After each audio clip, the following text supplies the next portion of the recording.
Jean, chapitre 11. Il y avait un homme malade. C'était Lazare de Béthanie, le village de Marie et de sa sœur Marthe. Marie était celle qui versa du parfum sur les pieds du Seigneur et qui les essuya avec ses cheveux. C'était son frère Lazare qui était malade.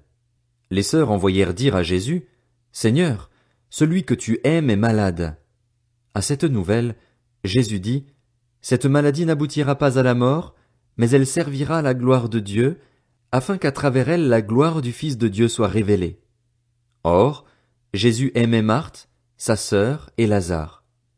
Quand il eut appris que Lazare était malade, il resta encore 2 jours à l'endroit où il était. Puis il dit aux disciples, « Retournons en Judée. » Les disciples lui dirent, « Maître, tout récemment les Juifs cherchaient à te lapider et tu retournes là-bas. » Jésus répondit, « N'y a-t-il pas 12 heures de jour? Si quelqu'un marche pendant le jour, il ne trébuche pas, parce qu'il voit la lumière de ce monde. Mais si quelqu'un marche pendant la nuit, il trébuche, parce que la lumière n'est pas en lui. » Après ces paroles, il leur dit, « Notre ami Lazare s'est endormi, mais je vais aller le réveiller. » Les disciples lui dirent, « Seigneur, s'il s'est endormi, il sera guéri. » En fait, Jésus avait parlé de la mort de Lazare, mais ils crurent qu'il parlait de l'assoupissement du sommeil. Jésus leur dit alors ouvertement, « Lazare est mort, et à cause de vous, afin que vous croyiez, je me réjouis de ce que je n'étais pas là. Mais allons vers lui. » Là-dessus Thomas, appelé Didyme, dit aux autres disciples, « Allons-y, nous aussi, afin de mourir avec lui. » À son arrivée, Jésus trouva que Lazare était depuis 4 jours déjà dans le tombeau.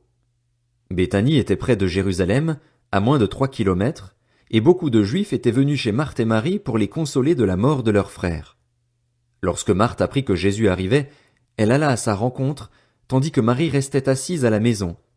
Marthe dit à Jésus, « Seigneur, si tu avais été ici, mon frère ne serait pas mort. Cependant, même maintenant, je sais que tout ce que tu demanderas à Dieu, Dieu te l'accordera. » Jésus lui dit, « Ton frère ressuscitera. » Je sais, lui répondit Marthe, qu'il ressuscitera lors de la résurrection, le dernier jour. Jésus lui dit, « C'est moi qui suis la résurrection et la vie. Celui qui croit en moi vivra, même s'il meurt. Et toute personne qui vit et croit en moi ne mourra jamais. Crois-tu cela? » Elle lui dit, « Oui, Seigneur, je crois que tu es le Messie, le Fils de Dieu, qui devait venir dans le monde. » Après avoir dit cela, elle alla appeler secrètement sa sœur Marie en lui disant, « Le Maître est ici et te demande. » À ces mots, Marie se leva sans attendre et alla vers lui. Jésus n'était pas encore entré dans le village, mais il était à l'endroit où Marthe l'avait rencontré. Les Juifs qui étaient avec Marie dans la maison et qui la consolaient la virent se lever soudain et sortir. Ils la suivirent en disant, « Elle va au tombeau pour y pleurer. » Marie arriva à l'endroit où était Jésus. Quand elle le vit, elle tomba à ses pieds et lui dit, « Seigneur, si tu avais été ici, mon frère ne serait pas mort. » En la voyant pleurer, elle et les Juifs venus avec elle, Jésus fut profondément indigné et bouleversé. Il dit, « Où l'avez-vous mis? » « Seigneur, lui répondit-on, viens et tu verras. » Jésus pleura. Les Juifs dirent alors, « Voyez comme il l'aimait. » Et quelques-uns d'entre eux dirent, « Lui qui a ouvert les yeux de l'aveugle, ne pouvait-il pas aussi faire en sorte que cet homme ne meure pas? » Jésus, de nouveau profondément indigné, se rendit au tombeau. C'était une grotte. Une pierre fermait l'entrée. Jésus dit, « Enlevez la pierre. » Marthe, la sœur du mort, lui dit, « Seigneur, il sent déjà, car il y a 4 jours qu'il est là. » Jésus lui dit, « Ne t'ai-je pas dit que si tu crois, tu verras la gloire de Dieu? » Ils enlevèrent donc la pierre de l'endroit où le mort avait été déposé. Jésus leva alors les yeux et dit, « Père, je te remercie de ce que tu m'as écouté. Pour ma part, je savais que tu m'écoutes toujours, mais j'ai parlé à cause de la foule qui m'entoure, afin qu'ils croient que c'est toi qui m'as envoyé. » Après avoir dit cela, il cria d'une voix forte, « Lazare, sors !» Et le mort sortit, les pieds et les mains attachés par des bandelettes et le visage enveloppé d'un linge. Jésus leur dit, « Détachez-le et laissez-le s'en aller. » Beaucoup de Juifs qui étaient venus auprès de Marie et qui virent ce que Jésus avait fait crurent en lui. Mais quelques-uns d'entre eux allèrent trouver les pharisiens et leur racontèrent ce que Jésus avait fait.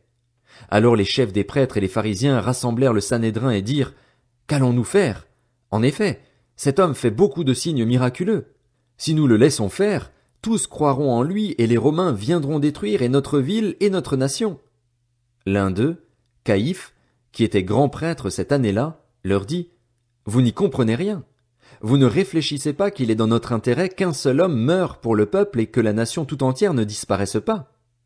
Or il ne dit pas cela de lui-même, mais comme il était grand prêtre cette année-là, il prophétisa que Jésus devait mourir pour la nation. Et ce n'était pas pour la nation seulement, c'était aussi afin de réunir en un seul corps les enfants de Dieu dispersés. Dès ce jour, ils tinrent conseil pour le faire mourir. C'est pourquoi Jésus ne se montra plus ouvertement parmi les Juifs, mais il se retira dans la région voisine du désert, dans une ville appelée Éphraïm, où il resta avec ses disciples.